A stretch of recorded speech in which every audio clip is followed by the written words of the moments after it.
Shalom saudara, bersyukur hari ini Tuhan beranugerah kepada kita. Ia menjamah kita dengan firman-Nya yang sebentar kita dengarkan.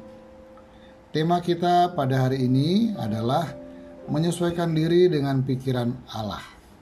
Silakan saudara membaca Matius pasal 16 ayat 21 sampai ayat 28. Namun sebelumnya marilah kita berdoa. Tuhan, terima kasih untuk anugerah-Mu yang selalu melingkupi kami. Juga hari ini, anugerah-Mu menghadirkan diri dalam wujud suara-Mu yang segera kami dengar. Buatlah hati kami peka mendengar dan menyimak sapaan-Mu. Berkati kami semua dalam nama Tuhan Yesus, firman Allah yang hidup. Amin.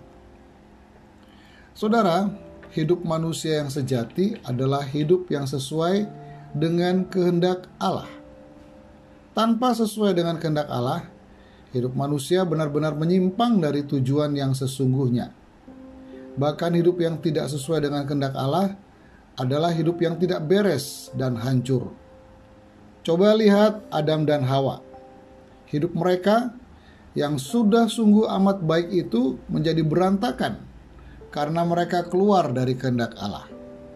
Bahkan pemberontakan mereka terhadap kehendak Allah tidak hanya berakibat pada diri mereka sendiri saja, tetapi terus berlanjut pada porak-porandanya tatanan semesta yang sebelumnya sudah Allah atur dengan sungguh amat baik. Jadi, hidup menjadi benar-benar bermakna saat manusia menjalaninya sesuai dengan kehendak Allah. Hidup manusia dapat sesuai dengan kehendak Allah apabila manusia menyesuaikan pikirannya dengan pikiran Allah. Penyesuaian dengan pikiran Allah membuat manusia mengenal jalan hidupnya yang Tuhan sudah rancang. Jalan hidup yang Allah rancang merupakan hal yang terbaik bagi setiap orang. Setiap orang yang mengikutinya menjadi sungguh amat baik dalam pandangan Allah.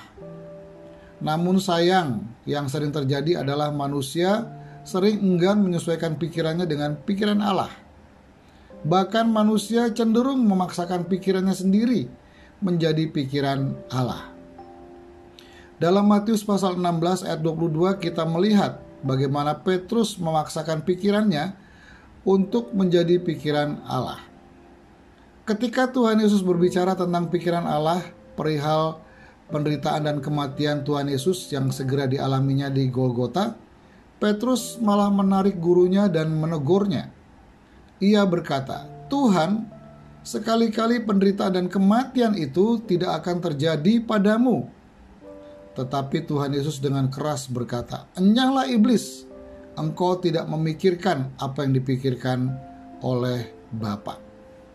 Bagi Tuhan Yesus, apa yang Petrus katakan adalah pikiran iblis, karena tidak sesuai dengan pikiran Allah. Pikiran Petrus itu merupakan manifestasi pekerjaan iblis yang menyesatkan dan sangat berbahaya. Pekerjaan iblis itu menghalangi rencana dan karya Allah bagi keselamatan dunia. Sama seperti Petrus, kita juga sering memaksakan pikiran kita sendiri untuk menjadi pikiran Allah.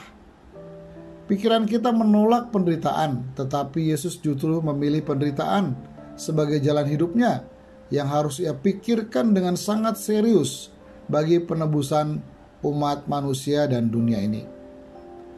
Saudara, Allah menghendaki apa yang ia pikirkan menjadi pikiran kita. Pikiran kita harus mengikuti pikiran Allah. Marilah kita belajar untuk menyesuaikan pikiran kita dengan pikiran Allah.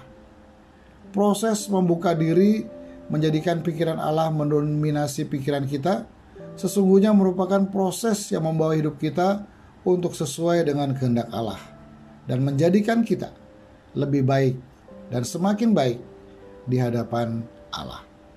Mari kita berdoa. Tuhan, terima kasih untuk firman-Mu pagi ini, menyadarkan kami bahwa biarlah pikiran Allah mendominasi pikiran kami dan menguasai hidup kami, supaya hidup kami sesuai dengan kehendak-Mu dan hidup kami menjadi sungguh amat baik dalam pandangan Engkau. Berkati kami semua. Terima kasih Tuhan untuk anugerah-Mu. Dalam nama Tuhan Yesus kami berdoa. Amin.